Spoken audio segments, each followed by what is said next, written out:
And we're back with another episode of Cosmic Love's Naked Truth.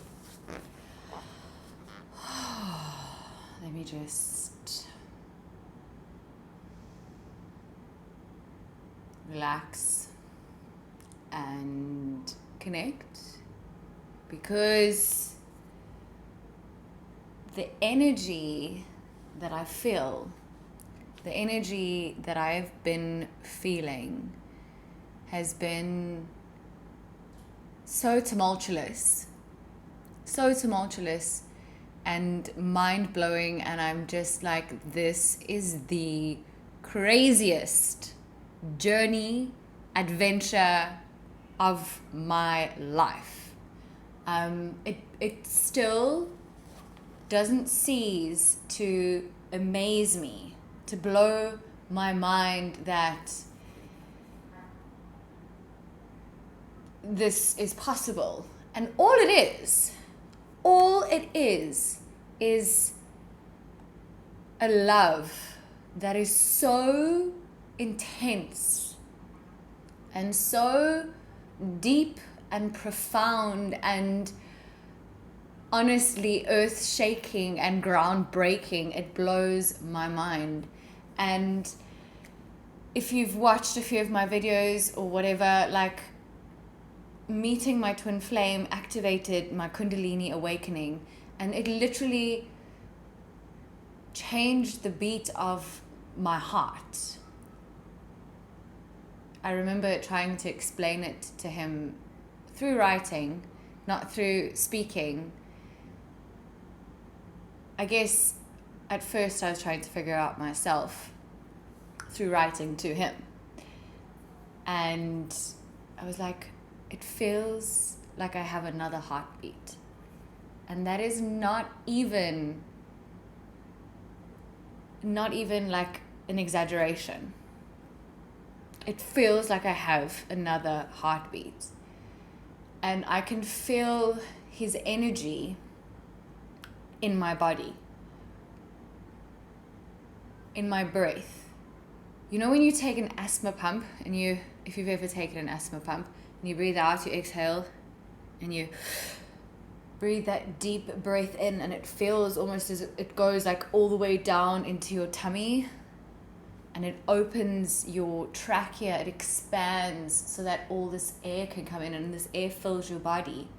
It's like a huge breath, and it makes you feel these things. That is sometimes what it feels like when I connect to his energy. My breathing literally changes, and the way my heart beats changes. I can feel him. And yeah, it blows my mind. It still blows my mind. And like, I think it's hard to accept, and it's hard to speak about, because it's embarrassing. It's embarrassing, but I think one of my biggest fears is so what are people going to think of me? People are going to think I'm crazy. And because, there's a chance that I never end up with this person. And right now that seems like the more plausible chance, option, because we haven't spoken in months. We're not even a part of each other's life in this reality, but it feels like I'm with him every day, because his soul is with me every day. And like, I can't explain that to most of the people in my life, because they're living in their minds, they're living in their ego, they're living in this 3D, and they don't understand the spiritual world. And I, like, no judgment to anyone, but it's difficult. And I'm also afraid that this journey is what it is, and it feels the way it feels, but for some reason I'm scared that if I share how I feel for this person, that maybe the person I'm meant to be with is not him. It would be insane, that love if this is going somewhere else, like, oh my goodness, that would really blow my mind, epic proportions. But what if? And after this experience, I am open to like anything. I know that anything is possible, and yeah, anything could happen. And there might be this experience might be for me to learn through my twin flame, through this soul connection, to reach another connection. Maybe I'm to be with a soulmate. Maybe, I don't know, whatever it is.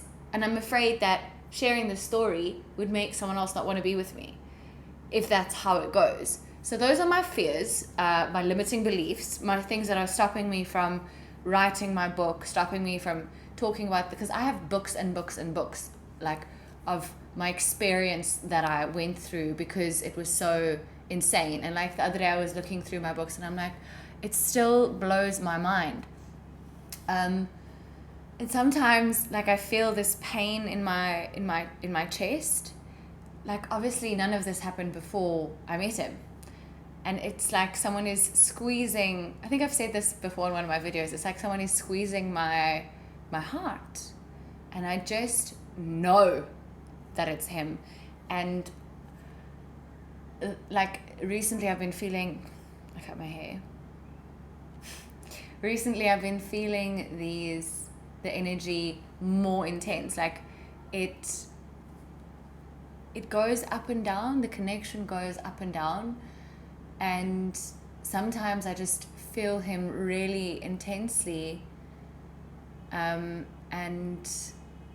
I often wonder, like, what he is experiencing in those times. Like, if he's in pain, if he's okay, like, what is going on for him? Because I feel it so intensely. Like, I have to put my hands on something to, like, hold me, to feel. I have to feel the earth, I have to feel the ground, I have to feel something solid, because it feels like I'm, like, drifting away, floating away, flying away. Sometimes it's so intense. The emotion that I feel is so intense. And the energy is insane. Like, I feel like Forrest Gump, where he just runs and runs and runs and runs and runs and runs and runs and just doesn't run out of energy. Like, I go running and I feel like that. I feel like, not every day, but when the big energy comes, and I feel this intense energy and I can just go, and I'm like, oh my gosh, I'm not even tired. I'm like, I should stop running because I need to go and I need to cook dinner and I need to buy food and I need to do all these things, but I just have this energy. It is insane.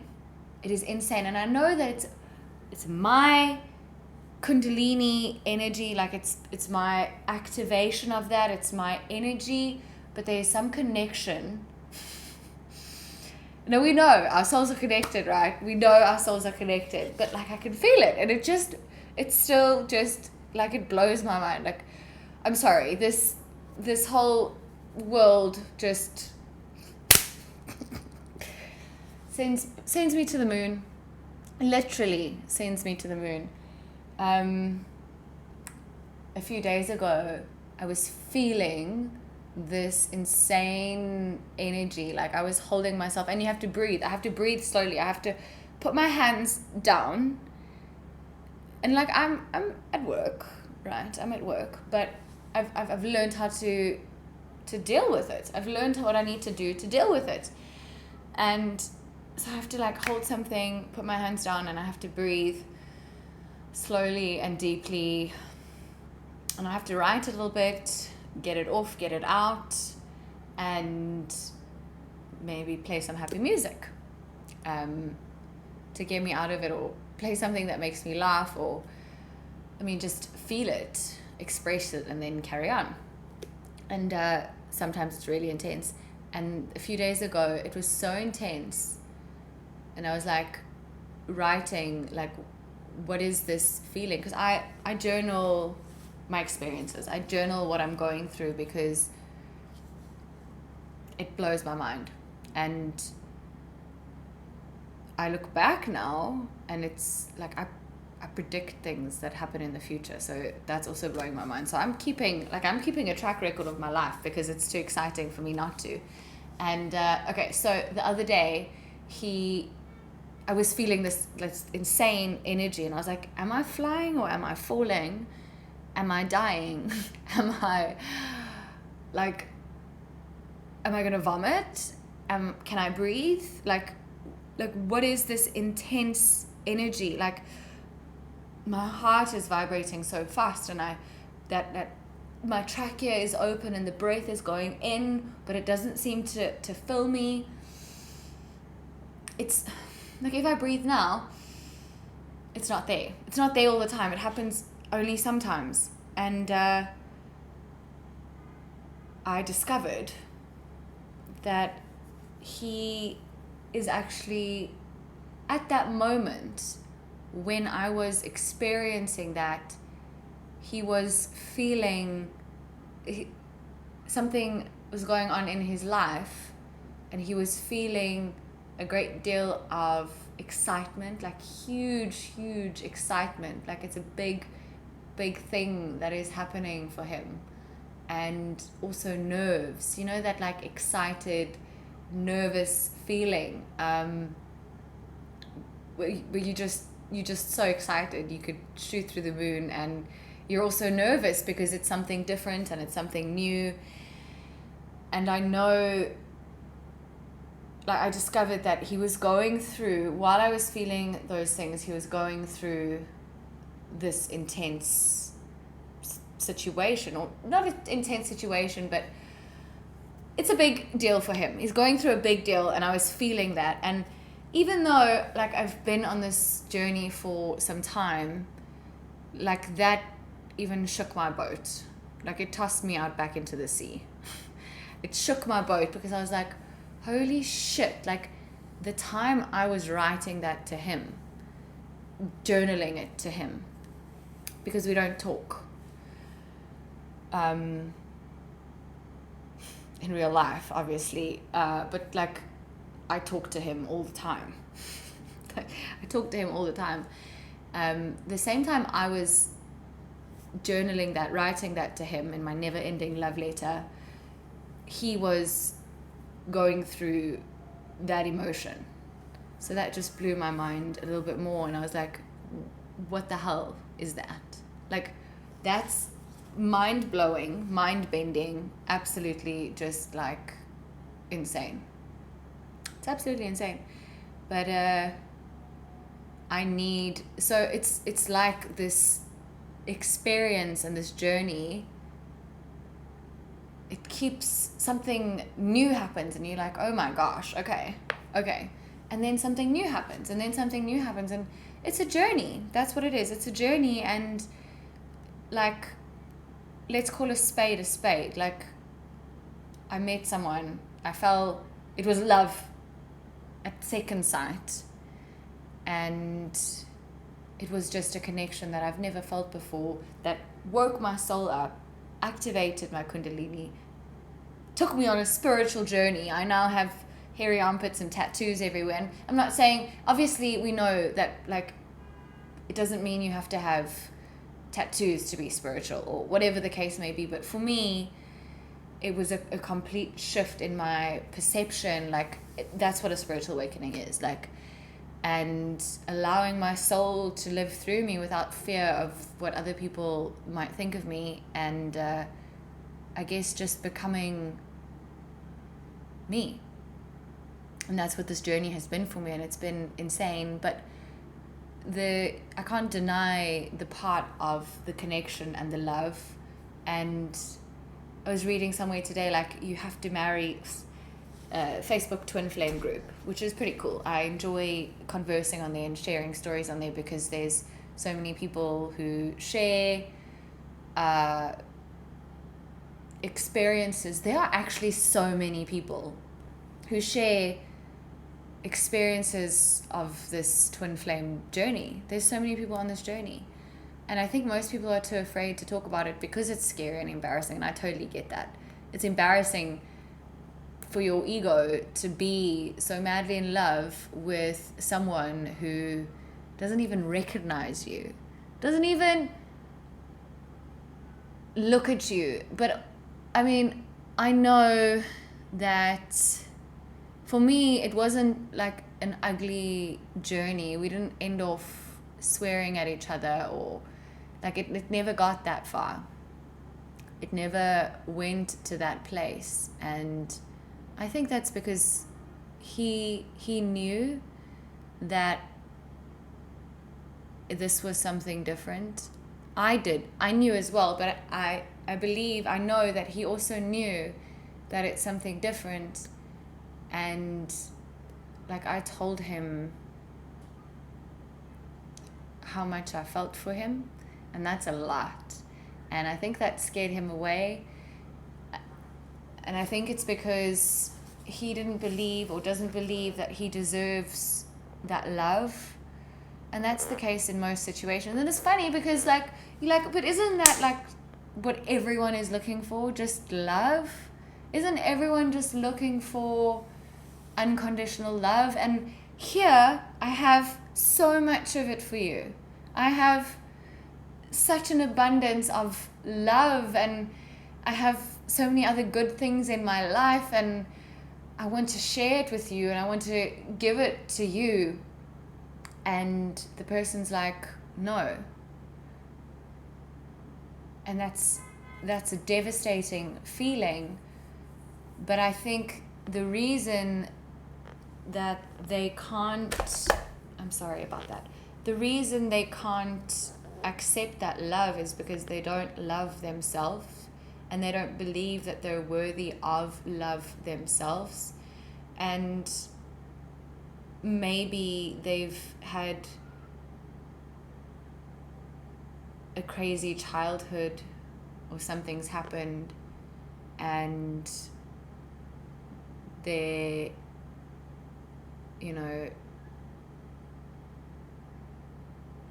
there's a lot of pain there. There's a lot of pain, and you have to deal with that pain to get through it.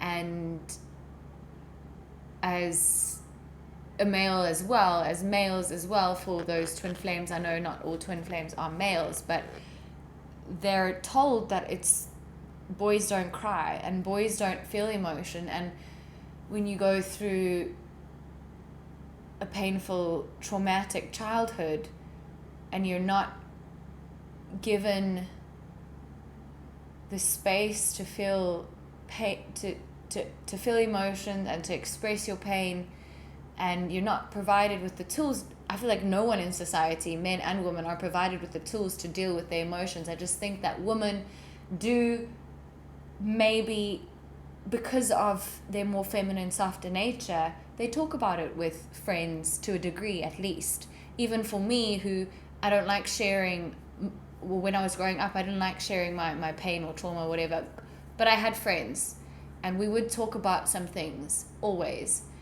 And that's, with boys, they don't usually or often share that pain and that trauma that they're going through. So, and not being taught how to express pain and emotion, and that it's acceptable. And therefore, like, growing up and not understanding what love is, but also not understanding, or not being healed, because you've never been given the tools or the opportunity to heal. And now you have to deal with all that pain that you've stored in your body, because like that's what a Kundalini awakening is. Like, it activates these chakras in your body, and this energy comes out, and you have to deal with all this pain that you've stored, all this trauma that you've stored. And so as an adult, for someone who has had a traumatic childhood and hasn't been able to deal with their pain and their trauma, like, it's a big deal to have to it's a big deal to deal with that. It's painful and it's scary and it's hard, and I think maybe many of the divine masculines are in that space, and they don't believe that they deserve such a big love.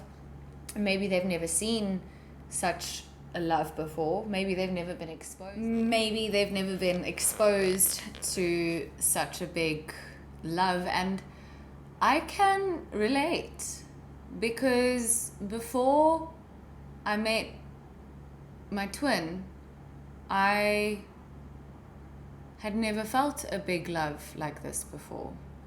And honestly, I thought that this kind of love was only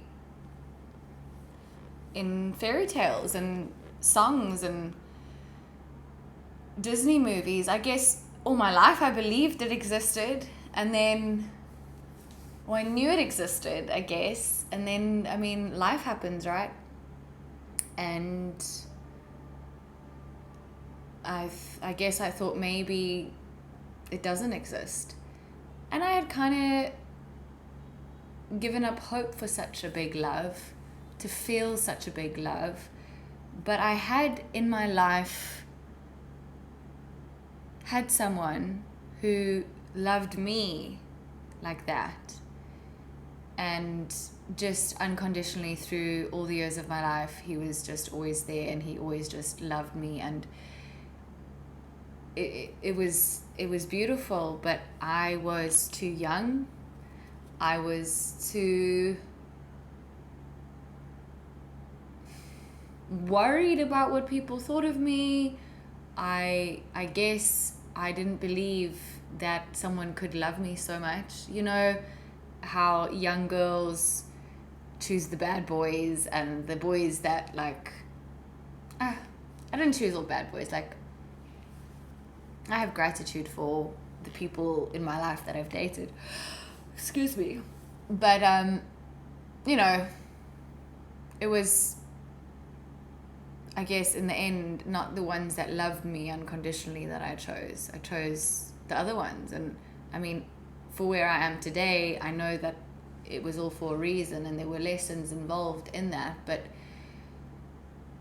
I know that that person loved me unconditionally, and he was just always there, and he couldn't help but love me. Like, he just loved me, and he could see into my soul, and we were definitely high level soulmates. And so when I met my twin flame and I felt these feelings, I could relate it to what had been expressed to me from that person that loved me. But I had never thought that I was good enough for that love, for such a big love, even if it was subconsciously sabotaging my own life and my own relationships by choosing the people who were not right for me, the people who didn't love me. I didn't think that I was good enough for such a big love. So I get it. I get, like, and I mean, we're humans in this 3D world, and someone that you haven't met for very long, like, I honestly, like, a week after I met my twin flame, I was writing, like, love poems. I was falling in love with him. I was, like, feeling things in my body. I was going crazy already just after meeting him. But when I sat down and spoke to him for the first time, it felt like we were carrying on with a conversation that had started years ago. Like, we were old friends. Like, it was, I remember thinking, like, that was different to anything I had ever experienced before, when we sat next to each other and we just started talking. And he was sharing, like, deep things about his life, and I was listening, and I was like, wow, he's sharing so much with me, like, that's crazy. And I felt super comfortable to just tell him my bits and pieces as well. And yeah, it was a beautiful feeling when I first met him. And I guess that comfort sort of felt like home. And I remember the first night we were together, we were both like, oh my gosh, I feel like high school. He was like, I feel like a high school kid, like shaky and anxious and nervous and like feeling these feelings, like I feel like I'm back in high school. And I was like, me too. And today I was feeling that same feeling, and I was like, oh my gosh, I feel like a high school girl again, like the way I feel about this boy, like feel like a high school girl again. And that also relates then to the awakening and to having these like flashbacks of your life to deal with this pain and emotion and trauma, and also a part of remembering who you are, who you were. Like it all just links. And I was thinking about, not used to my my new hair.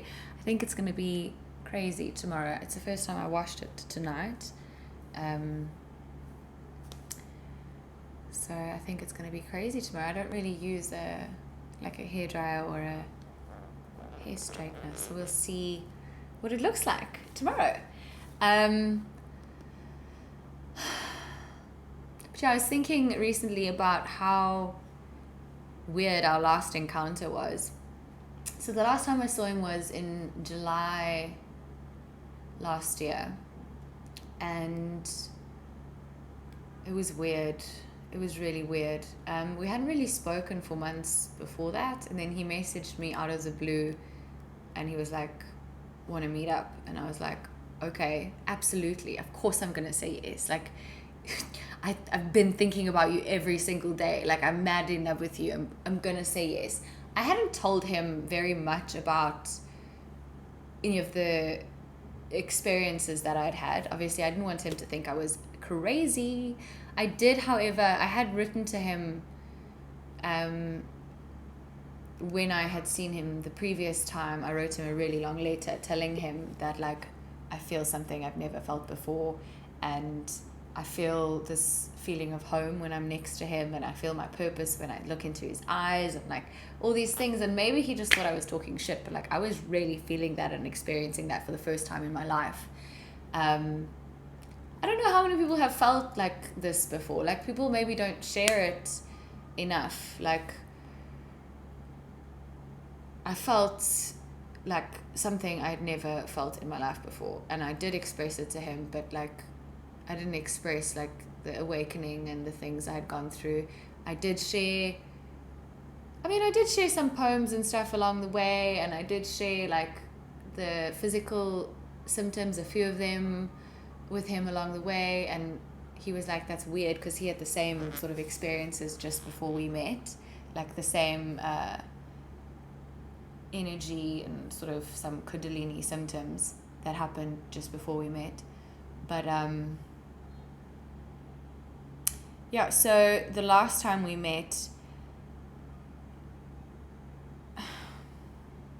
I guess he invited me, and then I said if I can find a way to get there. And then I guess I didn't confirm like 100% until I was on my way, and I was like, I'll see you there soon. And he wasn't like where he said he was going to be, and I was already on my way. So I called a friend, and I met up with a friend, and I told him I was there anyway, and I had a few beers, and I had stopped drinking that year pretty much.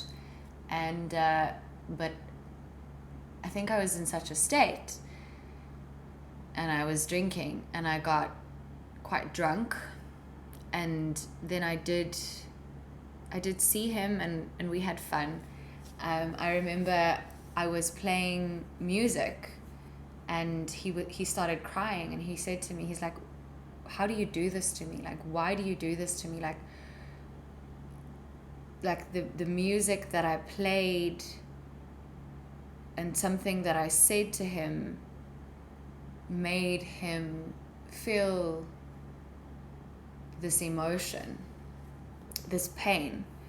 And I remember him saying like, how do you do this to me? And unfortunately, the rest of the night I was a bit too intoxicated to remember. And I think that's a part of why he never contacted me again, was because he maybe realized that I would do anything for him. I would do anything for him. Like, I just have never, fuck man, shit. I've never felt that insane love. So I guess he realized, like, that's scary, and I was on a different sort of journey to him. Like, he was partying and going out and all of that stuff, and I wasn't there on my journey. I was healing, and I wasn't drinking, and I was having a spiritual awakening. And that's the last time I've got so intoxicated. I've never got drunk like that again since. I guess it shocked my system completely as well. And anyway, the next day, well, actually, every time I have seen him, the next day he sort of had like some kind of crazy anxiety, like debilitating anxiety.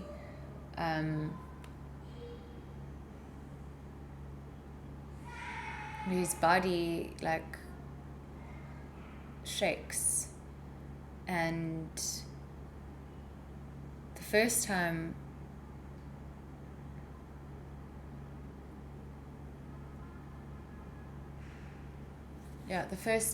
when I had written him that long later, like when we had spent time together, he experienced it, where we just stayed in bed the whole day, and he was dealing with this sort of anxiety. And then the next day I was just crying for no reason. I was just sobbing and sobbing and sobbing. And I remember him asking me, this is the first time, so I'm not actually talking about the last time now, or this is the first time we met after we met. So we've actually only met each other in person 3 times. That sounds even more crazy. We've only met each other in person 3 times. So the once was when we met, and we shared that like feeling. We shared our stories, and we felt like little giddy teenage kids and whatever. And then the next time, it was a fun time.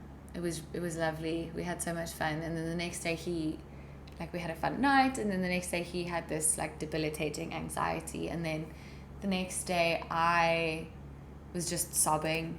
I was just crying. I was writing him a letter about how I could see his purpose and my purpose, and how he felt, how for the first time in my life I felt like I was safe, like I could just be free. And it was this feeling that I felt when I was next to him, and I didn't understand it, but I was writing to him and I was crying. And I remember him asking me like, why are you crying? And I was like, I just feel all these emotions. And I guess I got nothing to lose sharing these stories, because like he's never spoken to me again. And I guess it's a beautiful story, because it's a beautiful love. It's a beautiful love. It's a beautiful story of transformation and learning unconditional love for him, what it feels like, something I've never felt before, awakening, learning unconditional love for myself and the world. And then, so the last time I saw him, I was drunk that night, and then the next day he was just lying in bed, sort of having this anxiety, and he wouldn't look at me or speak to me.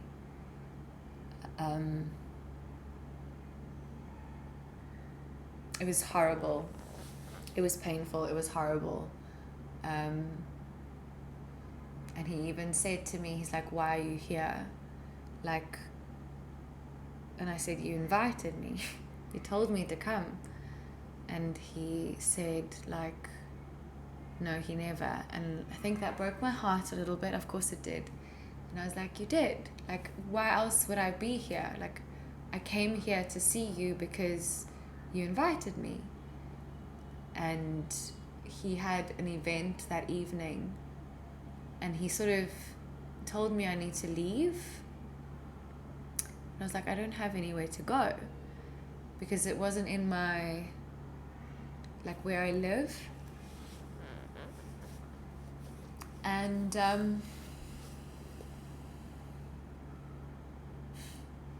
it's crazy. It's crazy. So eventually I was like, well, can I come with you?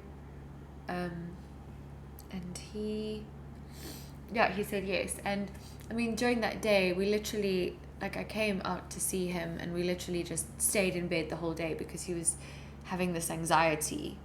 And I just sort of lay there. It wasn't fun. I tried to, like, hold him or cuddle him or whatever, and he just wasn't interested. And so we sort of we went to the event together, but we didn't say a word to each other. If anything, I think he just completely avoided me. And now there was no explanation for any of this. Like, we didn't have a conversation about it. We didn't talk about anything. We didn't have a fight. Like, nothing happened. It just, I think the feelings were just too intense, and the emotions were just too intense. Like, we couldn't even look at each other.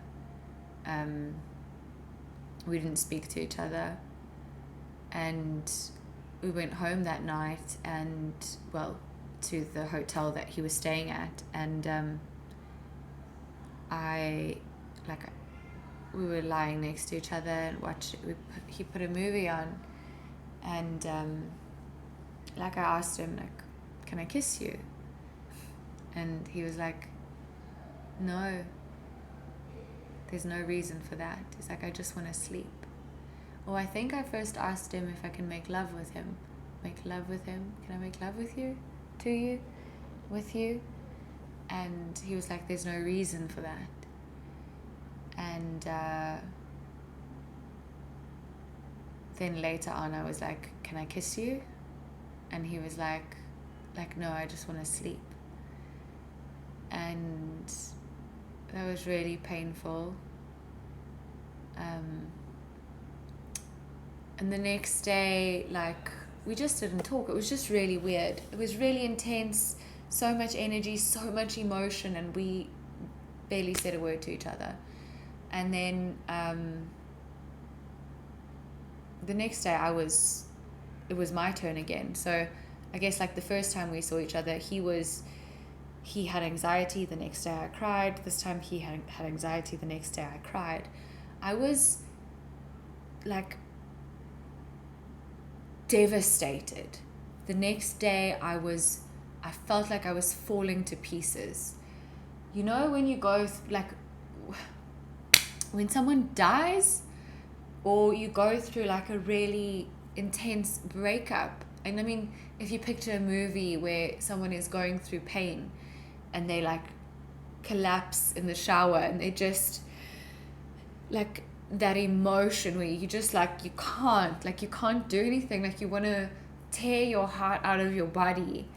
I was feeling that. Like, I was sitting on the bathroom floor, and I couldn't pick myself up, and I was sobbing, like, almost uncontrollably. And obviously there's no reason for this except, like, my heart was torn out my body because of this unconditional love I felt for someone, and he didn't even want to kiss me or talk to me or look at me, and he denied that he'd invited me, and it was just really weird. And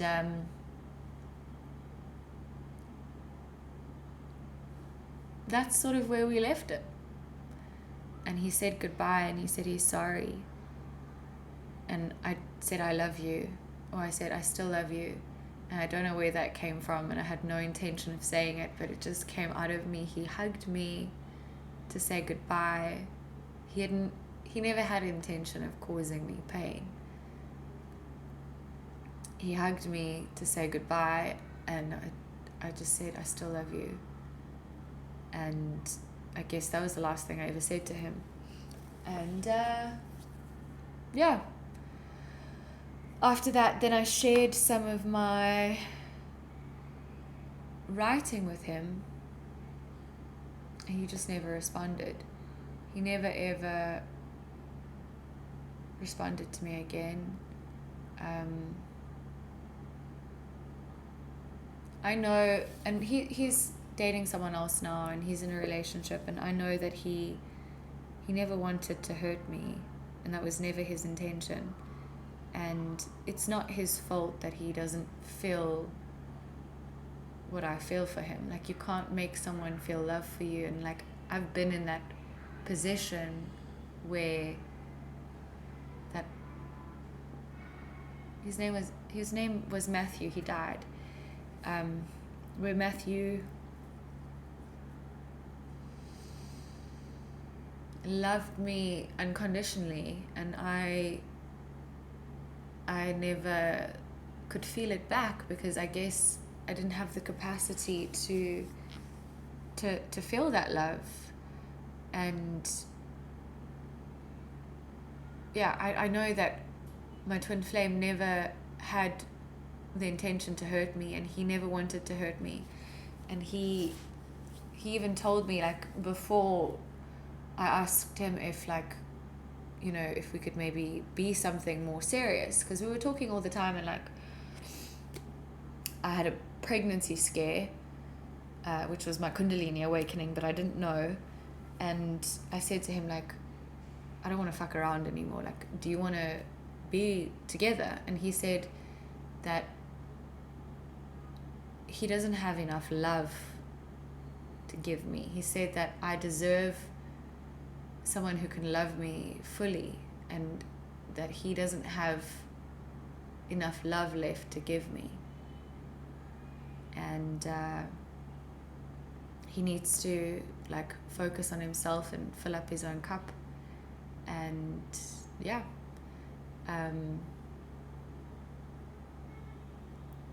so I know that he never intentionally wanted to hurt me, and I know that he felt something, but you can't make someone fall in love with you. You can't make someone love you. But I can't deny the feelings that I have for him, and the experience that I've had for him. And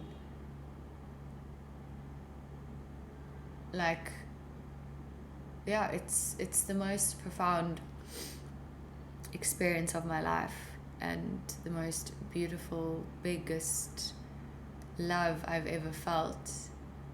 And like, sometimes the energy is so intense. Like, when I say, like, you're in my breath, it's not like a cute poem or something like that. I can feel him in my breath. I can feel him in my heartbeat. And maybe this is a lesson that I have to learn. It's part of my journey and part of my path and part of what I have to go through and experience. And what has happened has changed my life, and I'm so grateful for it. I'm so grateful for the whole experience. Yeah, so yeah, he still takes my breath away. He still makes me shake. I never had any experience of that kind of feeling, that kind of anxiety feeling before I met him. And I think that's what he feels. and I just have this unconditional love for him, and I know that we're not necessarily going to be together in this lifetime. Maybe there's a bigger, better love for me out there, and this is just a lesson that I have to learn. But like, I can't deny what my heart feels, and how my breath feels, and how my heart beats, and how I feel him in my bones and in my blood and all around me. Like, I can't deny it. I can't deny how sometimes I get this surge, this rush of energy that I know is coming somehow from him, from the connection that I have with him.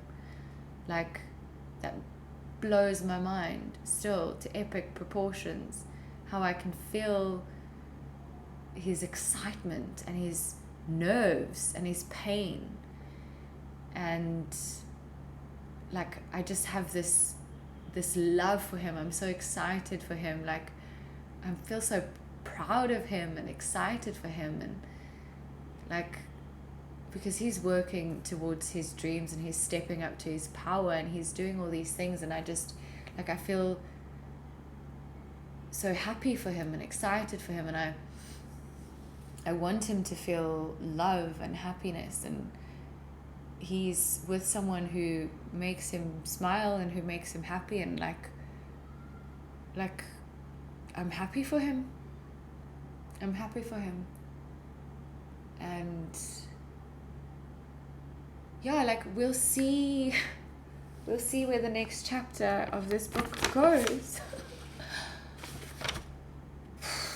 This twin flame journey.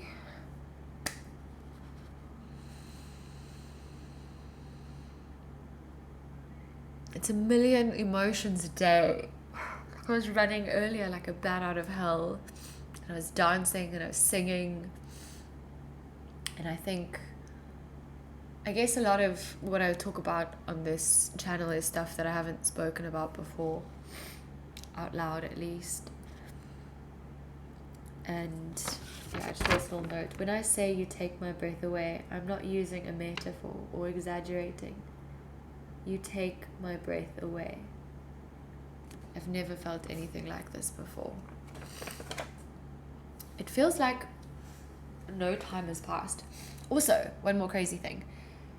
I had all these dreams, especially like during the intense times of my awakening, and dreams about him and what he was doing. And the dreams that I had about him are coming true. So that's also crazy. And I've been having deja vu so much lately. Like, I've experienced, I guess, this life before. So this is me, new to the spiritual world, new to spiritual awakening, new to twin flames, and feeling it and figuring it out as I go. So if you've come this far, thank you for joining me, and I'll read for you a little piece from A Return to Love, because ultimately that's what we're all doing, isn't it? Faith in relationships. Faith is the acknowledgement of union. Often we long for another person because in an invisible, intangible realm, we're still communicating, still connecting, still seeking resolution. People will say you're being neurotic, it's time to let go. But there was a time when widows wore weeds for a year. Grief was understood, acknowledged, validated. It's not neurotic to grieve a relationship. What's neurotic is when we don't. On some level, no matter how dissociated from our feelings we might be, every relationship brings hope. Hope that this might be a safe place, a haven, a rest after all our battles. When a relationship doesn't work out for whatever reason, our disappointment is natural. Every intense encounter represents a deep, complicated karmic connection. An ending relationship is much like a death, and in many cases the sadness is even greater. When someone has died, there has often been completion and understanding that doesn't occur when both people are alive but have separated without higher awareness. Perhaps the one we love is simply on the other side of town, now sleeping with someone else. Yet they are really universes away, since the resolution we so crave has not occurred. There's no need to pretend this isn't a knife to the heart. It is, and there's nothing to do but cry the tears that gush forth like blood from a wound. Now is the time for faith. Let us be softened by our tears. When emotional knives hit the heart, walls crumble that didn't belong there to begin with. We can learn them. We can learn what is illusion and what is real. We can learn that idols can never be trusted, and we can learn about a love that never ever leaves. There are many conflicts in relationships that try our faith. One of them is betrayal. Betrayal is a word that we don't really understand until it's happened to us. There's an unparalleled pain when a friend is the one who's holding the knife. In this course, Jesus says that although according to the thinking of the world he was betrayed, he didn't choose the perception for himself. In other words, he knew that he couldn't really be betrayed because what isn't love isn't real. So when we are attacked, when the medicine is so bitter that it takes all our power not to crumble as we take it, what do we do then? Where do we seek solace? Someone once told me that the way peacock feathers are made is from peacocks eating thorns. What a beautiful image, that the harsh things we have to digest can contribute to our beauty, but not always. Only when we open up enough to really take in the horror, oddly enough. Resistance and defense only make the error more real and increase the pain. If Jesus had yelled from the cross, I hate all you guys, it would have been a completely different story. There would have been no resurrection. What created the space for his triumph was his defenselessness, his holding to love despite what others were doing to him. The body can be destroyed, but truth cannot. Truth will always reassert itself. Given a symbolic 3 days, 3 days represents the time it takes between the crucifixion and the resurrection, between an open-hearted response to hurt and the experience of rebirth that always follows. How often I've said to myself and others, this is just 3 days, hold on, hold on. When our friends have turned against us, or we have been cheated or lied about, the temptation is so strong to defend, attack back. But the Course says that in our defenselessness, our safety lies. It is one more place where our power comes from saying, I will step back and let him lead the way. The Christ within us can handle any assault because it is not affected by lovelessness. Only our belief that we are affected by fear can make it affect us. Defense is a way of agreeing with the attacker in the power of his attack, and so making it real in our experience. It takes great courage and personal strength to hold on the center during times of great hurt. It takes wisdom to understand that our reactiveness only fans the flames of false drama. Love creates a mystical shield around us, protecting us from chaos.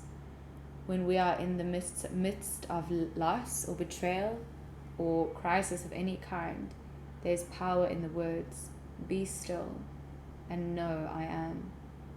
Truth can never be destroyed. There is no loss in time, says this Course, and time does not exist. I just opened that randomly, so that's quite crazy. And I was watching Twin Flames Enchanted earlier with Sylvia Escalante, and she was talking about how the twin flame journey is like a I can't remember her words exactly, but like a death of the self. I think she might have said crucifixion. I could be lying. And yeah, so love. Love, love, love, love, love. What a thing it is, love. What a crazy little thing called love.